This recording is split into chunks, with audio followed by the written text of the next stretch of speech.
Welcome to College Football Roundtable, your source for college football coverage, including major storylines, playoffs, can't miss game previews, and picks each week.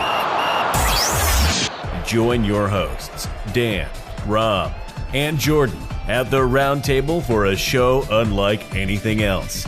As for Football presents the College Football Roundtable.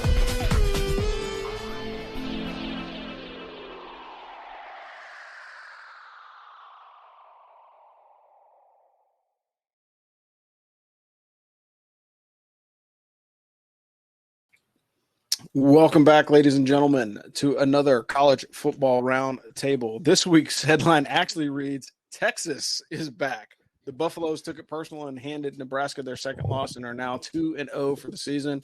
Bama Clemsoned as well as Clemson. And are we watching a change of the guard in college football?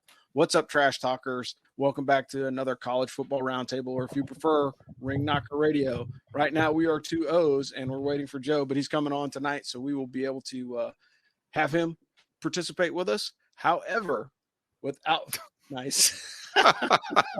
Somebody in the chat just said hook 'em. Yeah, they certainly did. And so without further ado, you've got your host, Rob, the Angry Colonel, here calling out of Fayetteville, North Carolina. You got Dano Icabeza in coastal Connecticut, and we will have Trigger Joe coming out of the home of the big house. But while we wait for Joe, Dano, what games did you end up watching? Yeah, so I obviously caught the Army game in person there at Mikey Stadium. Caught most of Ole Miss at Tulane on the drive home.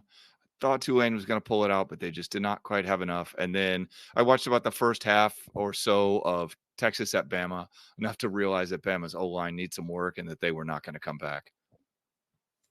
Yeah, so for me, of course, I watched the Army game. I actually, I tried out my multi-viewer this week, which is kind of cool. I had to go out and add an additional mesh network for my streaming services because I had so many devices streaming at the same time. It was choking down my network. So in order to get them all to work at the same time, I had to put another USB hub in there to make it work. But I ended up watching the Army game, of course. Peeked in on Navy, wasn't too impressed. Peeked in on Air Force late, wasn't too impressed. Watched the Holy Cross game.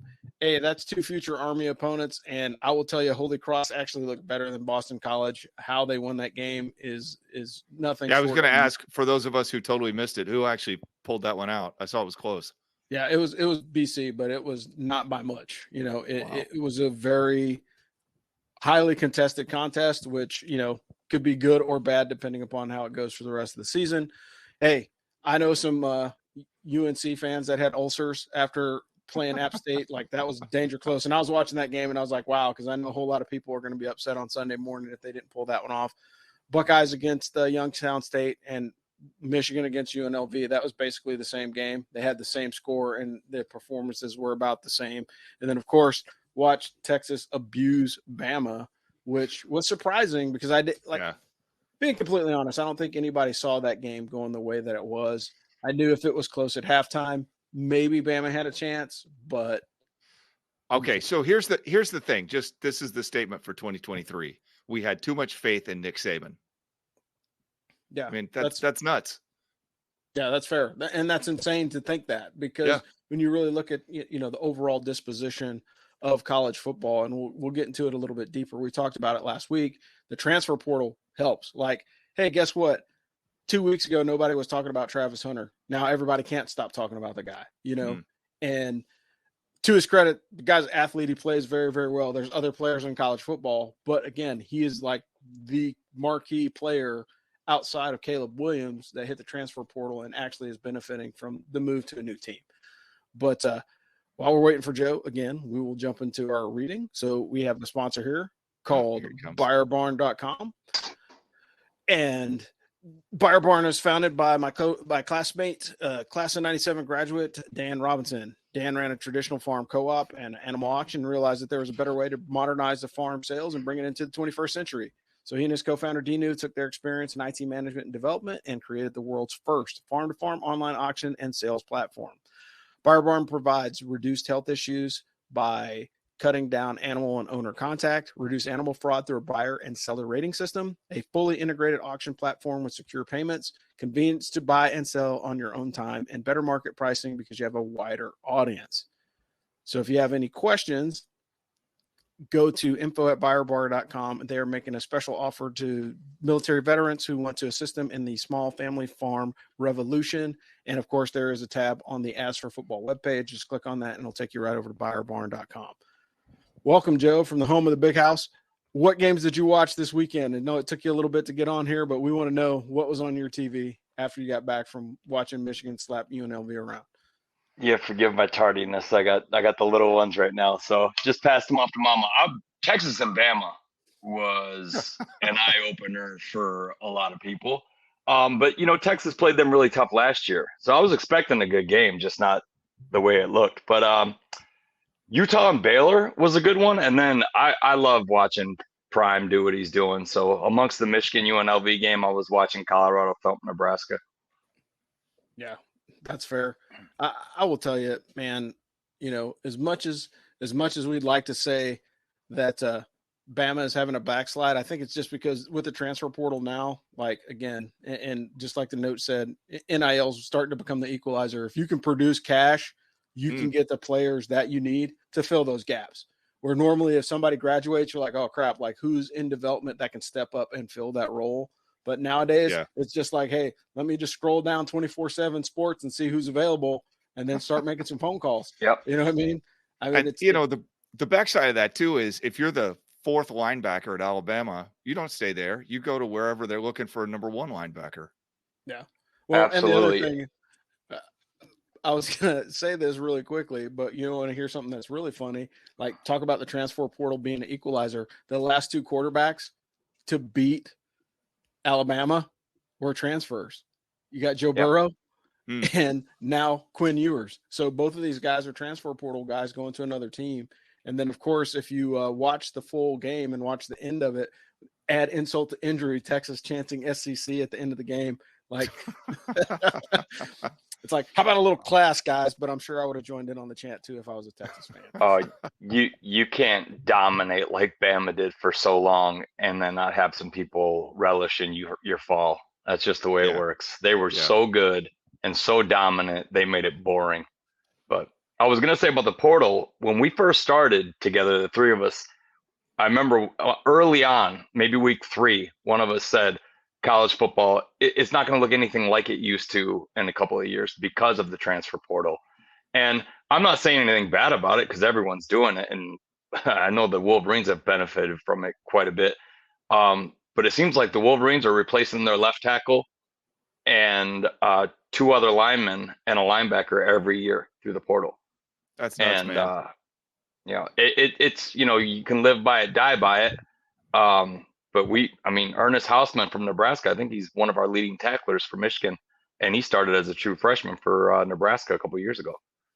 So, yeah, that's true. Dano, if you don't mind, let's run down the Service Academy results. Yeah, man. So Army beat the pants off of Delaware State University. Looked good defensively again. Held the shutout, 57-0. This time the offense performed as expected. We're obviously going to talk about that a lot more on the other show, on the Army show. The Falcons are now 2-0. I didn't watch any of the game, but they only won 13-3 at on the neutral site against Sam Houston State, right? Yeah. And it looks like the Zoomies got some work to do. Their defense looks real good, but their offense, I don't know, man. They got Utah State at home. The line on that game is like 10, but that's a little closer than you'd expect. And finally, Navy beat Wagner after a rain delay, 24-0. Ty Lavatai, 8 of 13 for 161 yards and a touchdown passing. Listen, I still don't know if we know what Navy is any more than we necessarily know what Army is, but both teams have big games this week against American foes. Mids are at Memphis and Army is at UTSA. So we'll see how everybody looks. Coast Guard Academy beat the hell out of Anna Maria, took no prisoners. Final score 93-24. Rob says even the water boy's grandmother caught two touchdown passes. That is unbelievable. 35 points in the first quarter, 21 points in the second quarter, 14 points in the third quarter. Then they put in the JV, who put up 23 more points in the fourth quarter. Holy crap. Merchant Marine Academy beat Gallaudet in a weather-suspended game, 31-13. They have a bye this week. Their next matchup is on the 23rd of September against SUNY Maritime. That's a big game for them. Yeah, it really is. And like Coast Guard Academy, good Lord, like 93 points. That's a basketball score, like a very lopsided basketball score. But for that to happen, in major college football, I mean, even if it is FCS, like that's a bludgeoning. That's at nuts. some point. It's Division I. I mean, it's not, that'd be a bludgeoning in a high school. Yeah. Holy crap. I'm pretty sure that there were some parents for the other team that were slightly upset that that whooping continued like that. But speaking of whoopings and things to continue, so like Joe and I were talking about this earlier this week. You know who it is, but I know who it is. But I think because this person has had the dubious distinction of being nominated for the Blue Falcon of the Week twice, I think we go ahead and give him the Blue Falcon Emeritus Award.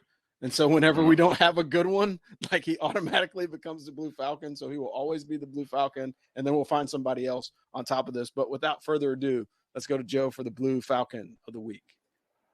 Yeah, another lesson in knee-jerk reactions, gentlemen. I said it when they signed this guy, but Mel Tucker has had a character issue since he left Colorado State after promising a bunch of boosters at a dinner, I'm not going anywhere. And then like the Cleveland Browns with, what was his name? Art, I can't think of his, is it Modell? He moved him out of there in the middle of the night. And he just left with no announcement. And when he got to Michigan State, I thought, this guy's not going to do the job against the talent that coaches in the Big Ten. It's going to be another Michigan State failure. When they signed him to $95 million, I knew it was going to blow up in their face. Did not know it was going to blow up in their face like this. And I won't get too into details. We're all fathers. We're all pretty disgusted by what with the amount of people that would love to see Prime fail. He's got people recording him everywhere he goes because he's not going to let that happen to him. And with great power comes great responsibility. And I just don't understand where you sign a $95 million contract and don't realize that. So Mel Tucker, I do not want you teaching any kids that I know character, discipline, morals, or anything after what I've heard in the news. You are the Blue Falcon. And as a diehard Wolverine fan, I really do feel bad for the kids that play at Michigan State, because now what do, Mel? What about these kids who you went into the living rooms and recruited and promised their mothers you'd lead them in the right path and do right by them and help them become a man and show them the way? This is it? Yeah, you're the Blue Falcon, my friend. And like Colonel Rob said, you're gonna stay there for a while, and we'll send you some company next week. But for right now, sit in the corner, think about what you did, and pray to God you coach them football someday again. Yeah, that's it, man. I could go for days, but there's details that I don't really want to get into on our show. So yeah, for sure. I mean, again, it's one of those things. It's college football. There's already enough pressure on you for things that are going to happen. Like you got to win every game, right? Like it's not like a high school team or in the NFL where there's parity. Like you have to run the table, and if you're not running the table, you're already in question as a coach. And then if you throw some character issue in there, it just makes it that much worse. And so, yeah, suspended without pay was the last thing I heard, and more than likely, Coach O is freaking licking he's doing the behind the tree meme because he might be getting some calls this week. He released a statement that said, "I'm having trouble forgiving myself." And I was like, dude, I don't need to hear any more. You just said it, pal. Well, and one of those things is it's a double-edged sword. Like with that situation, if you say too much, you're in trouble. If you don't say anything at all, you're still going to be in trouble. So the best thing that you can do is just, he could slither back under the rock where he came from, I guess. But without further ado, speaking of sliding, let's talk about the top 10, because I had to update that earlier today. Joe, if you don't mind, you want to run this down? Actually, The notes I have them on are on this phone that I had to shoot from because we got a storm going on. I know Texas is in the top 4, and other than that, it's what USC, Michigan, and Georgia on the way 1 through 4, right? In reverse order. Yeah, I'll run it down. So number 1 is UGA, of course. I don't think they're going anywhere unless they struggle against a team that they shouldn't beat. Even if they struggle against a team they shouldn't beat, they'll come back and win it, and they'll still get the hat tip. Michigan's number 2, still holding strong. I mean, 35-7 over 35-7 over UNLV. That's a basketball school. They're not known for that. Florida State moved up 1, so they went from number 4 to number 3. You had Texas with the biggest move up. They went up 7 to number 4. USC went up 1 from 6 to 5. Ohio State dropped from 5 to 6. Penn State didn't change. Washington didn't change. Notre Dame moved up 1, and Bama fell 7 places after the loss to Texas. And again, other notable drops, you had Tennessee drop from 9 to 11. OU dropped from 18 to 19, and then North Carolina dropped from 17 to 20. So that's the rest of the movement in the top 25. And then top 25 upsets this week. So you had Tulane lost to Ole Miss. That was an unranked team, 37 to 20. No, they were ranked. They were ranked next to each other. One was 23rd and one was 24th. Yeah, I'm sorry, correction. And then, but Tulane's going to be out. Yeah. No, I agree. Sure. Yeah. Texas A&M, Wisconsin as well. Yeah. Texas A&M lost to Miami 48 to 23. Like I think Zop called that one, but he did. That's ugly. And I mean, that just further goes to show you that sometimes NIL isn't the equalizer. I think it has to do with recruiting and coaching, right? Because look at all the money that Florida State has dumped into their program in the last 2 years, and they're getting no results. And to lose to an unranked Miami team, that's bad. Texas beat Bama. We already talked about that. And then, Wisconsin lost to the Cougs of Washington State, 31 to 22. And I think that's going to keep them out of the top 25 for a while. They're going to have to put some hurting on people to move up because, old Luke Fickell, as good as he was at Cincinnati, he's 1-1 right now in the new spot. But this brings us to the topic for this week, like pole position switches, and that's the easiest way to say it. But we've seen Bama and Clemson this season. And do we honestly think that there are no longer any elite programs in college football? Or do we think that with name, image, and likeness and with the transfer portal, are we finally going to start to get to parity similarly enough to like the NFL? What are your guys' thoughts on that? Joe, it's just hard to maintain dominance. Oh, I'm sorry. Oh, go ahead. We're just stepping all over. This is go ahead, broadcasting guru here. It's hard to maintain dominance over time, right? I mean, guys figure it out. And I don't think Bama is like a worse program. It's just dudes are catching up with him. His coaching tree is now out coaching. And as we said, NIL makes it easier to recruit top players. And again, like we said, the portal means you can no longer stack 5 stars on your bench. Deion Sanders has adapted. He's running a fully pro style system now at Colorado. Like that's what the future looks like. And we talked about ULM too, like that a couple of weeks ago. And these deep pocket fan bases, it makes it a way bigger difference now. I mean, Tennessee, they got enough money to put a team together. Texas A&M, they have enough money, but they haven't put it all together. But eventually, like I don't think you can hold the program down just based on its size. It just might take them a little longer. It is nice to see Texas back though. Yeah. Well, yeah. The one comment that I have, then I'll hand it over to Joe, is like you mentioned it, and it was years ago, like in 2014 when they first went to the first playoff system. Or it's 2013 because it was right before Urban Meyer went back into college football to coach at Ohio State.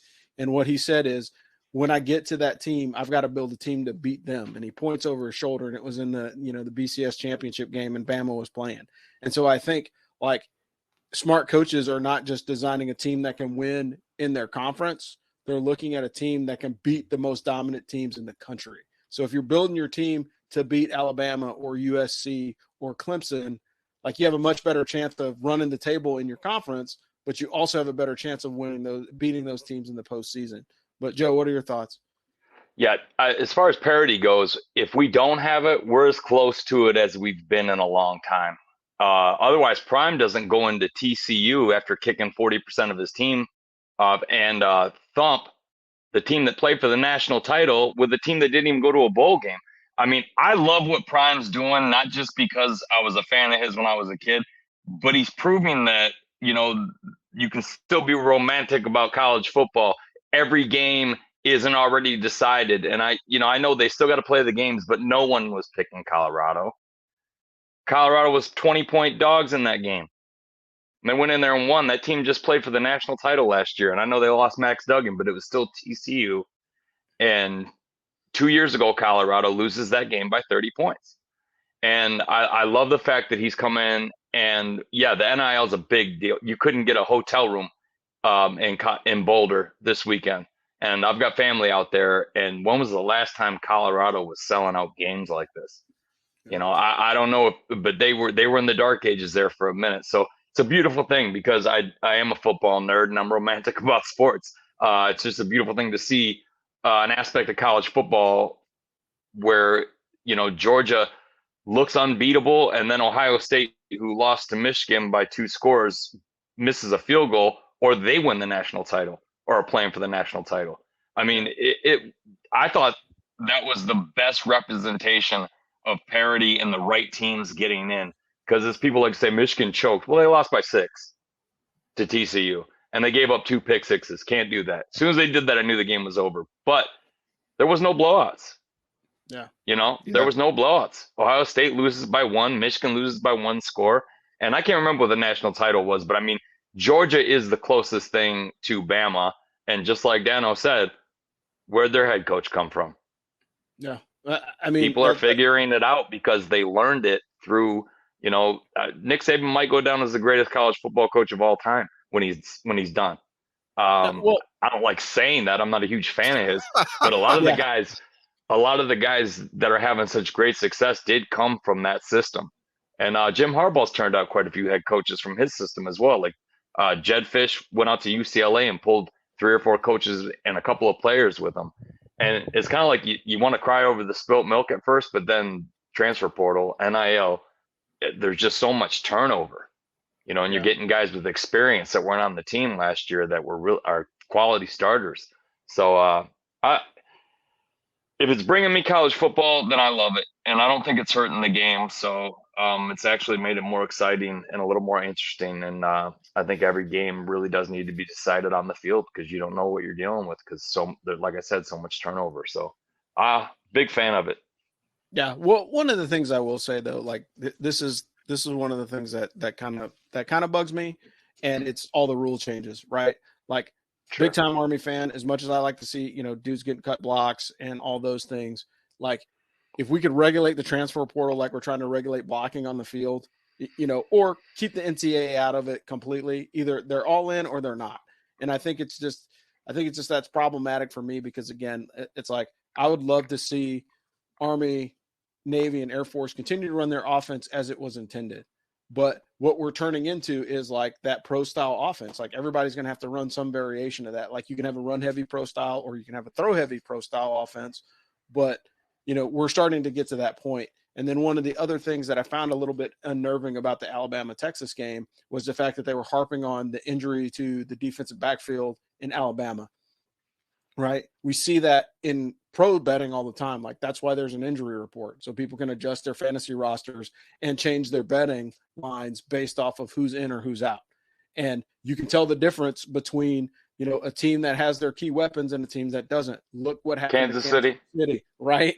I mean, like you said it, but that's the truth, right? Because with Kuechly out of the game, like huge weapon that could not be used, and it changed the whole face of the game. And so my concern is I don't want college football to become the 170 team, competitive training venue for the NFL. I want there to be enough distinction between both leagues that, there's still passion in the college football game. I want to see dudes like Travis Hunter and Shedeur Sanders year after year after year in various different programs all throughout the country. I don't want to see guys that are like, I don't want to see Johnny Manziel's. I want to see Travis Hunters, guys that are actually in there for the love of the game and they're playing their asses off. And we just happen to be lucky enough to watch these kids play, in the moment. But that's kind of my thought on that. Hey, speaking of Travis Hunter, if he's as good as I think he is, you might not see another one of him for a while, because there's one player, and he played at my favorite school, that kid reminds me of, and I think you probably could guess it, but he looks like Charles Woodson. Yeah. And he's big. And I just, there's so much about that situation that I love. Did you ever see his first game right before he walked out on the field? He walked up to Prime and was bawling like a baby, hugging him, saying, "Thank you for believing in me. Thank you for giving me this opportunity." And then follows him to Colorado, and now the whole world knows who the kid is. Yeah. You know, because there wasn't a whole lot of college football fans that knew who he was at Jackson State, even though they should have. But he's getting the attention that his talent warrants, and I'm happy for the kid. Yeah, I think that's the part that, you know, again, to go back to your point about romanticizing college football, it's like those are the stories that we want to see. Like, everybody liked the movie Rudy because, like, yeah, it wasn't based off of a true story, but like just a kid being so passionate about his team and doing everything that he can to get on the field and play. Like, I think everybody inherently understands that need or desire to have that showcase of your talent, you know, and when a guy gets the opportunity to do that, it actually works. But speaking of working, we've got a sponsor here. Dano, do you mind reading the? Before I read this, I would just like to say that Rudy paid to be a tackling dummy for 4 years. Thank you. He couldn't have started in the Big Ten. Craig Oxane is the vice president of residential lending for Draper and Kramer in Chicago. He is a licensed mortgage broker, licensed to lend in all 50 states, based out of Chicago. He's one of the biggest, most successful VA lenders in the country.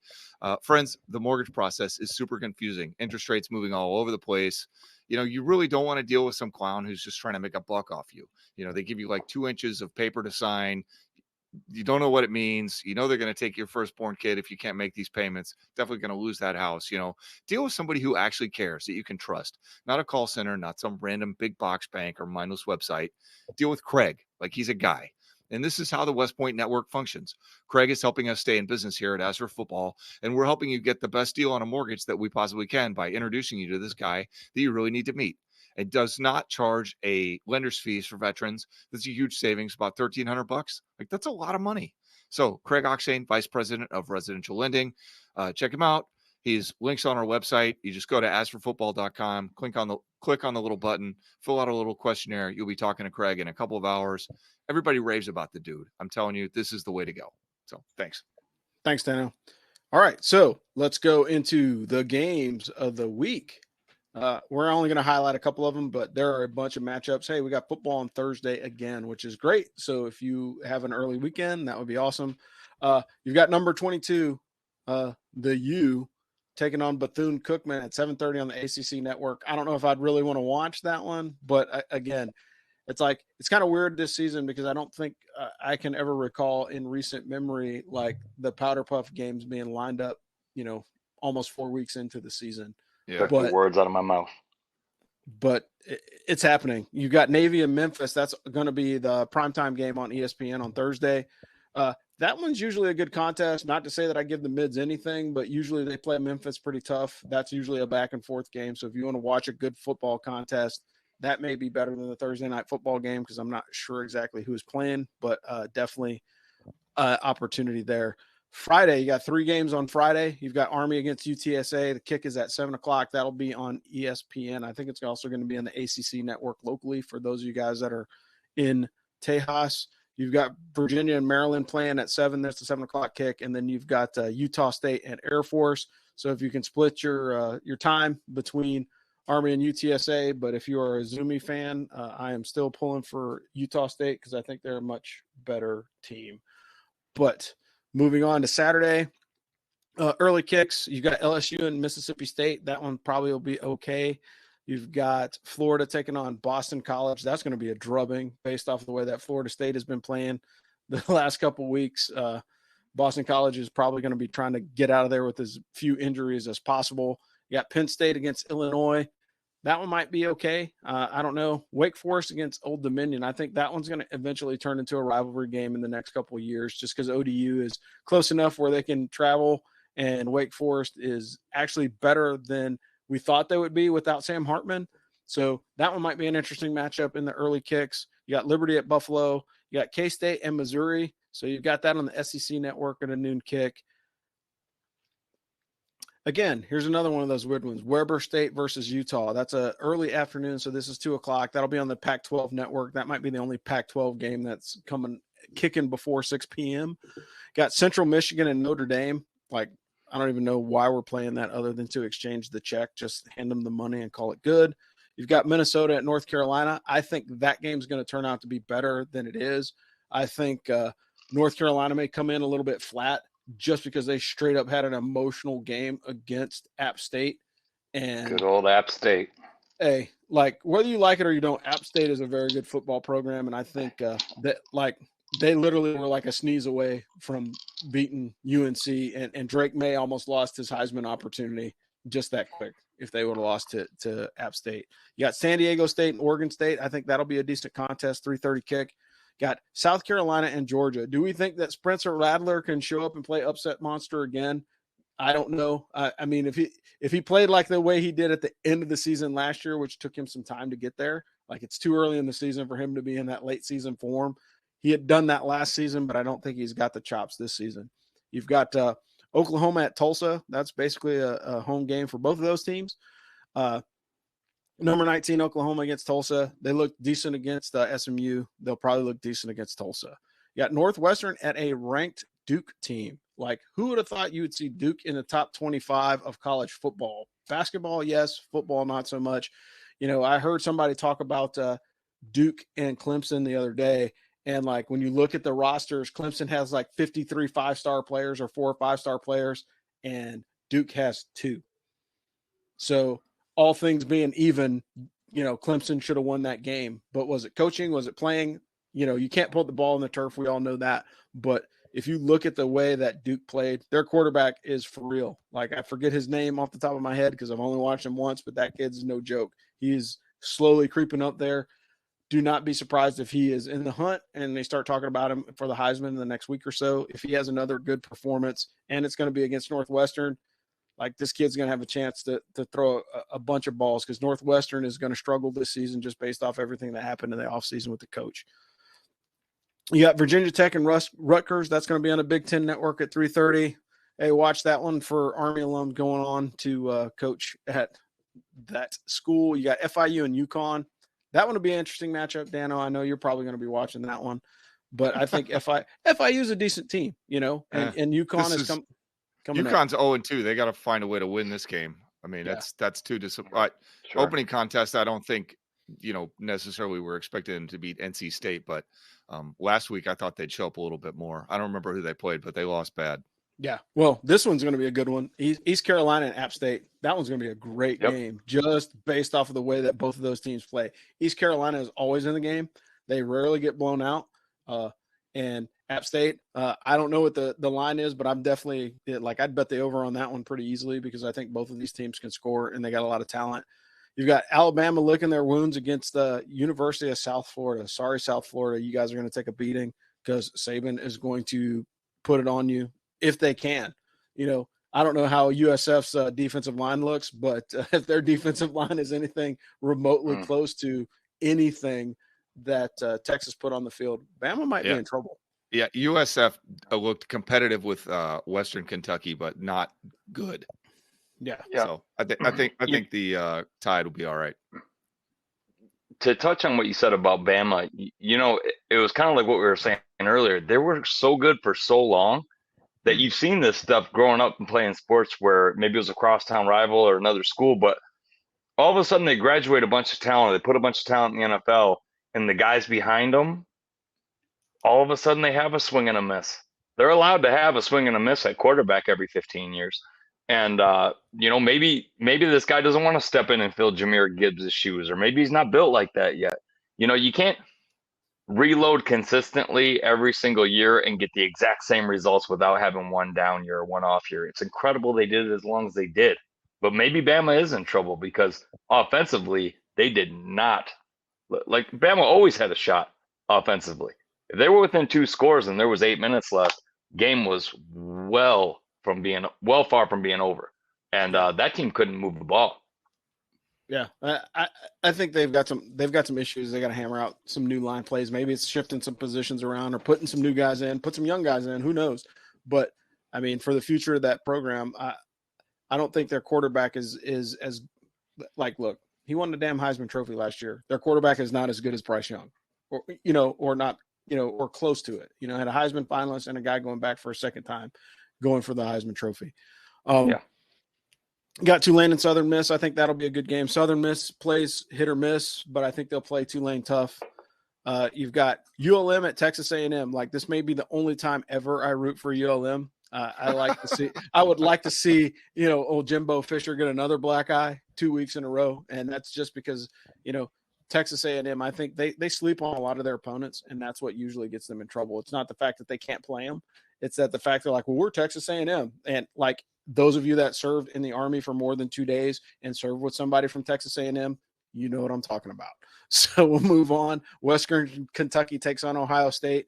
Again, Western Kentucky, decent team. Ohio State, they're struggling offensively. However, this past week, Marvin Harrison Jr. kind of got on his on the track this week. So, I mean, it just depends on, like, if they have a defensive matchup that's not good, what you're starting to see is the Buckeyes run the ball a lot more to keep the ball out of their quarterback's hands or keep him from having to make decisions. And that's not a good thing, because normally that is the opposite of that. Like, we throw a run at you just to keep you honest because we trust our quarterback enough to move the ball. And that has now flipped this season. So it's going to be interesting to see, how the rest of the season plays out for Ohio State with a quarterback that is not as trusted as the previous 17 dudes that have either transferred out or gone into the NFL for Ryan Day. You got Idaho at California. You've got NC Central against UCLA, another one of those weird ones. Another one of those weird ones. You got Washington State versus Northern Colorado. That one's weird. Michigan State is going to take a beating at the 5:00 kick against Washington. That's just going to be insult to injury on top of everything else that's going on with that program. I would hate to be in that locker room going into this week, because that your coach is gone. That you're probably going to have an interim coach. How do we survive, the rest of the season with all the off the field stuff really being the bigger issue than what's going on the field? Yeah, and they got to play Michael Penix Jr., who is the real deal. Yeah, that guy's, I like that dude's game. Yeah, that dude's legit. He's going to put it on him. Let's see. Moving on, you've got not really much of interesting things until we get to the James Madison and Troy game, and that's just because that's a future Army opponent. JMU is good. I mean, they would have been in a bowl game last year had they been eligible, but because of the rules, when you move up, you can't take the first-year bowl game, which is kind of silly. But they're taking on Troy. And then Dano has highlighted Tennessee at Florida. Again, I think, they're in the swamp. Anything can happen in the swamp. We've seen people get upset in the swamp in Florida. It's a fluke game. We always know it's a fluke game. Yeah, Tennessee, Florida is a little like Army Navy. It seems like Tennessee may win that game occasionally, but it's always close when Tennessee wins. Whereas Florida's dropped some hurt on them. So I'd like to see the Vols drop a licking. Well, the other part of it is everybody's still being so hard on Joe Milton, man. Like, I haven't seen him not perform since he's been the starter. So I don't know why the boo birds, all the sports writers are on his case. And is it because he transferred? I don't know. He's a 6'5" Teddy Bridgewater. Okay. He's a really good game manager with a fantastic arm. He's just inconsistent. He started at Michigan a little bit, not a lot, but a little bit. But when he came in, he was a 5-star. And he just didn't quite live up to that hype, but he's not a bad quarterback. I mean, if you've seen the YouTube video of him throwing the ball 70 yards in the end zone, literally 70 yards into the end zone, hitting a receiver, he's got a big-time arm, but he's not Hendon Hooker. And, there's not a whole lot of those guys either. It's a tough act to follow. So I actually think Tennessee wins that game. They're -6.5 right now, and I kind of like them. Yeah. Well, I mean, when you think about it, there's some quarterbacks on teams that are going to be tough to replace. Hendon Hooker is like a once-in-a-lifetime guy. Like, Tennessee has not had a quarterback that good in a very, very long time. And so I think it's interesting to see how it plays out. Michigan's taking on Bowling Green. That's a 7:30 kick on the Big Ten Network. You got Georgia Tech and Ole Miss. I'm going to call an upset on that one because Georgia Tech has looked good. Like, they were – yes, they were 70 – big upset, eh? Yeah, they were a 75-yard fumble away from beating Louisville. And I mean, it was a late miscue that cost them that game. So I'm gonna call the upset for Georgia Tech. I may not put it in my picks, but I'm definitely going to say that one out loud, just so everybody has it for the record. Florida All right. Atlantic. Well, if they don't cover, I'm going to kick you in the shins when I see you. That's quite okay. Now I got to bet on it. I'm just kidding. Well, you got Florida Atlantic and Clemson playing like. Come on, man, dude. Clemson's got a quarterback. What's the matter? Problem. Gardner Webb was busy. Yeah, exactly. Like Clemson legitimately has a quarterback problem, and like we said, like as we've watched the more pro style offense come in, these teams are becoming more and more predicated off of the quarterback play. And Clemson is one of those teams where if their quarterback is good, like if you have Trevor Lawrence, you're going to win a bunch of games, right? You got DJ Uliangale, not so much. And DJ went to another pronunciation, and he's balling out of control, right? He needed to be in the right system, and the Clemson system wasn't right for him. So moving on, you got Wyoming and Texas. Like if this would have been the beginning of the season, not watching what happened this past week, I would have been like, okay, watch out for Wyoming to be sneaky and keep it close, like take them to cover. But after what they did to Bama, Wyoming better hold on because I think Texas is on a roll, and they are going to continue to pound the rock at them and take them out of the game. This one's silly. Pac-12 after dark. You've got Hawaii at Oregon. Then you got Colorado State and Colorado, the old Rocky Mountain Showdown, which is a great freaking football game, but it kicks at 10 p.m. on ESPN. Who in HE double hockey sticks is going to be up late for that game? You know why they probably did it? Because they know that people are going to watch because of Coach Prime. Yeah. Like that's the only thing I can think of. Cause like that game should be like an 8:00 kick. So it can be primetime television, and it's primetime on the left coast. I get it. But yeah. So we kind of talked about it throughout the course of the games, but any big games that you're watching or anything else that we didn't cover that you guys are really going to be picking in on? I don't love this slate by and large, but James Madison at Troy is interesting because, like you said, the Army opponent, but also because JMU was so good last year. I'm not sure Troy is quite as good as they were last year. Pitt at West Virginia is amazing. And the best noon game, that noon slate looks kind of rough, but you got Liberty at Buffalo, which is – I thought Buffalo looked real good in the first week, so I wouldn't be surprised to see them win that one.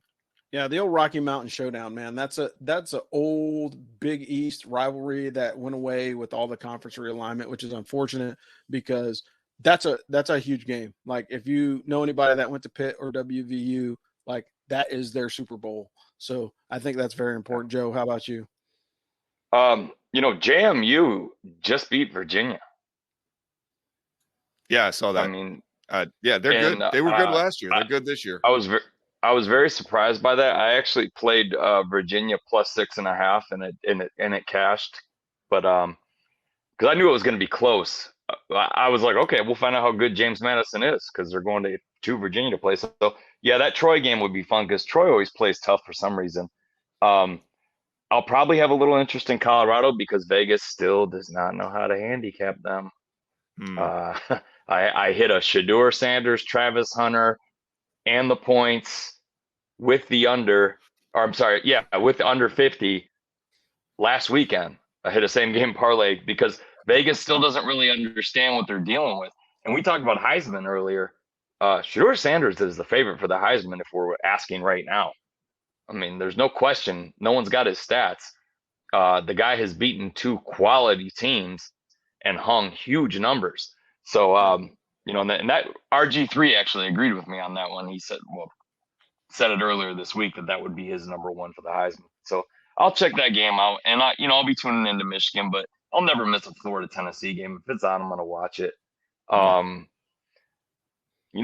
I said, Vegas has that at a 6.5 point spread. So Florida's probably going to feel a little disrespected, and these two teams do not like each other. So probably the best collection of 4 and 5 stars on the field Saturday will be in the Swamp because you don't really have a whole lot of big teams going up against each other. So I really do enjoy the 18.5 points that Northwestern's getting against Duke. I think that game's going to be much closer. I think Duke wins by 10, maybe 2 touchdowns. but I don't think they beat them by more than 18.5 points. It's still Northwestern.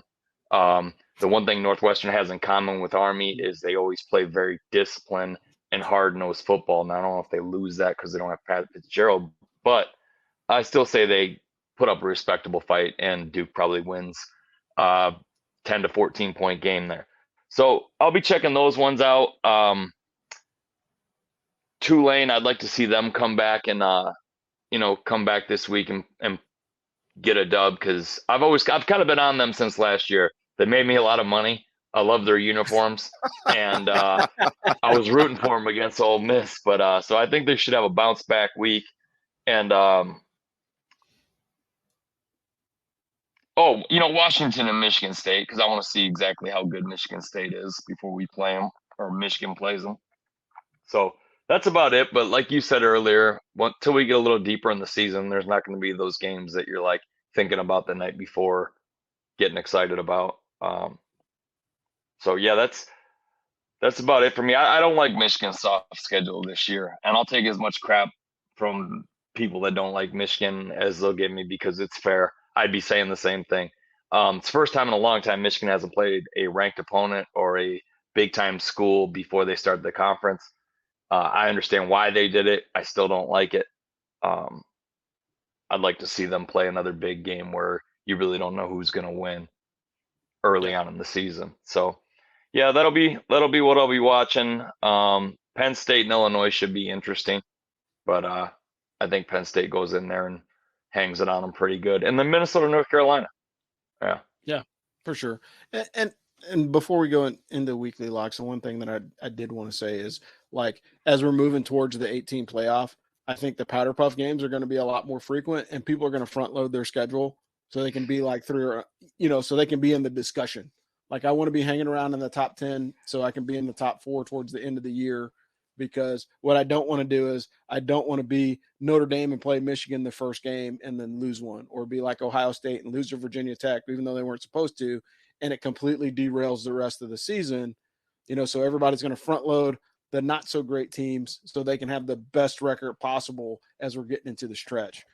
Yeah. Don't say that, please do not think that I agree conference with that. Play is suddenly way more important than it was when there were 4 slots getting in.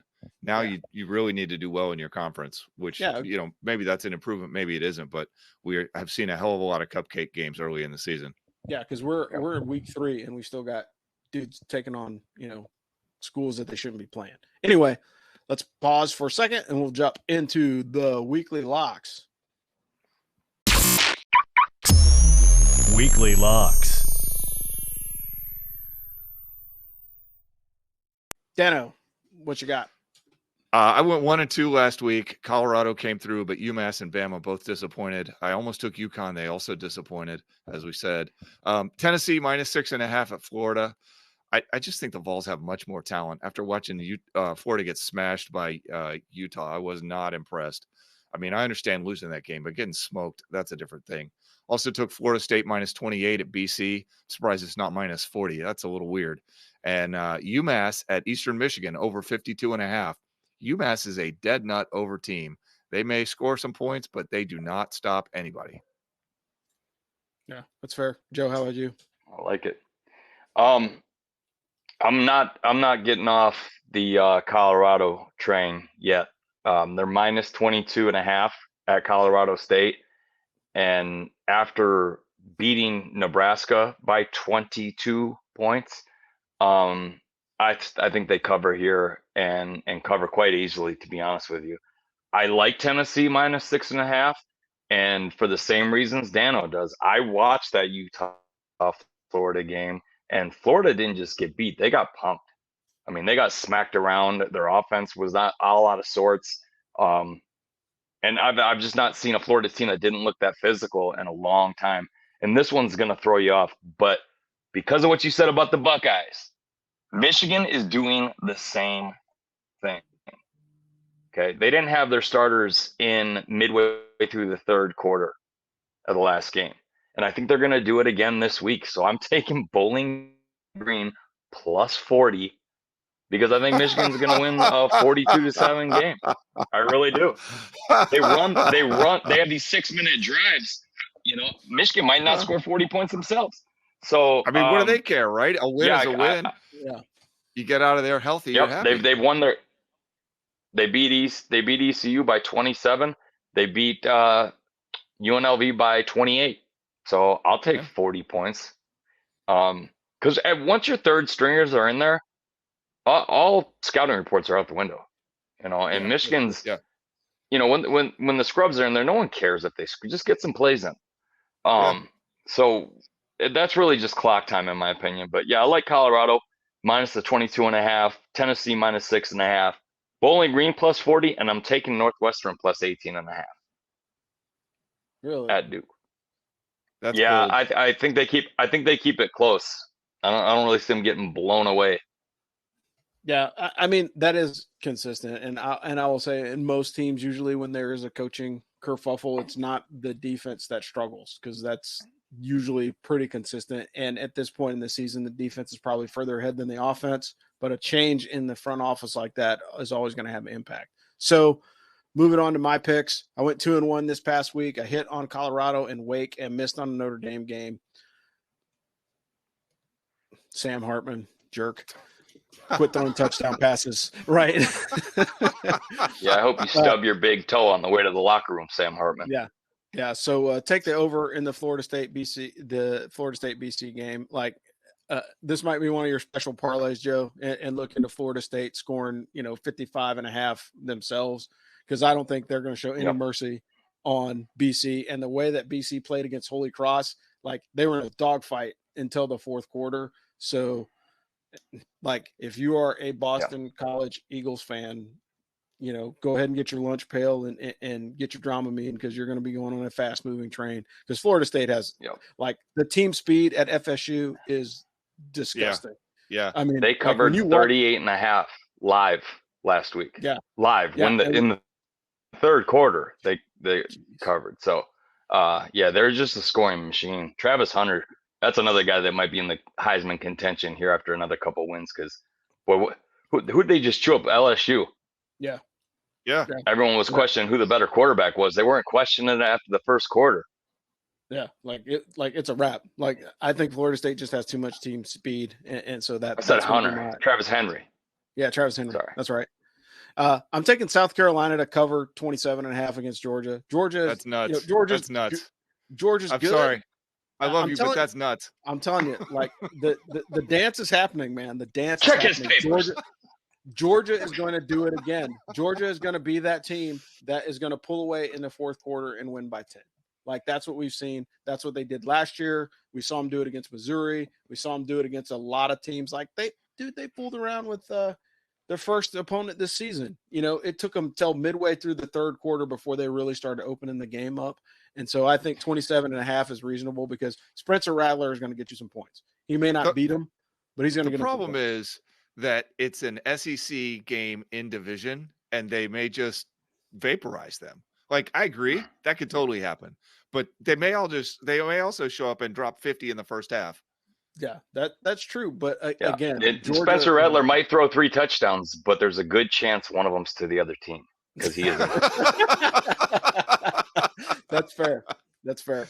And like I said, I'm going out on a limb on that one. That one will probably be the one that causes me to miss this week. And then again, take the over in UNC in Minnesota. I think UNC is prime for an upset, but for sure it's going to be a shootout. I don't know if Minnesota has enough juice to beat them, but 49 points, I think that's easy, because Minnesota has already been taken to overtime once this season. UNC already taken to overtime once this season against App State. I'm willing to bet that skill for skill, Minnesota is probably just as good or better than App State. And I'd like that matchup to hit the over. Either way, like I said, Colorado to cover over 55, South Carolina to cover 27 against Georgia, and, take the over of 49 against UNC and Minnesota. I think that one's going to be an interesting game to watch. And then as we're getting close to the end, we'll wrap the show up with the bandwagon update. So Bandwagon Fantasy Sports, we're doing our Pick'ems League with these guys right now. Matt and Dano are tied for 32 points in the number 1 position. There's a 4-way tie for second place with 26 points. And then there is a 4-way tie for third with 24 points. So far, so good. I got to remember to make my changes after the lines move, because what I'll do is I'll try and make some changes on Monday, and I'll think about them. I'm like, oh, I need to make changes. And then I don't look at the line of the game, and then it ends up biting me in the butt. So I'm going to wait until like Wednesday night when the lines are set before I start making adjustments. So one thing about the bandwagon thing that I did not appreciate until we were 2 weeks into this was the importance of getting away wins. Man, I'm telling you, like, I got Notre Dame last week with the away win against North Carolina State, and that was like money. So when we do this next year, it's all about the away wins. Yeah. So again, and we're testing this thing out live for Alan. So I think this is awesome. Alan Mix is partnering with us this year to do this. I think it's fun. It's easier. It's a lot simpler than having to make picks every week and track them and do all the update and spreadsheet. And it takes the workload off of James, because he's got actually more important real world things to do. So very, very helpful. But this brings you to the end of the College Football Roundtable, or 2 O's and an NCO. Hey, college football is in full effect. We are here for both your Army football and your college football coverage. Thanks again for joining us. Tomorrow, if you guys are not around and you guys didn't see it, drop into the chat. The Army football show is at 5:30 for those of you guys that are going to be able to join us. Thanks again for joining us. And hey, if you have any topics that you want us to cover, you want the team to deep dive here on Ask for Football, the College Football Roundtable, shoot us a note on the socials, and we will catch you guys next week. Thanks. Beat UTSA. Thanks for listening to the Ask for Football College Football Roundtable. Tune in next week as the AFF team brings you more hot takes and college football analysis. We'd like to thank our sponsor, BuyerBarn.com. BuyerBarn.com is the world's first platform to perform online auctions and sales for farm animals. BuyerBarn.com is dedicated to helping small farmers in America and are extending a special discount to military veterans who want to help in the revolution of the family farm. Go to BuyerBarn.com/military. That's BuyerBarn.com, BYREBARN.com to learn more and to get started, or email them at info@BuyerBarn.com. Thanks again for listening to Ask for Football College Football Roundtable, and as always, beat Navy.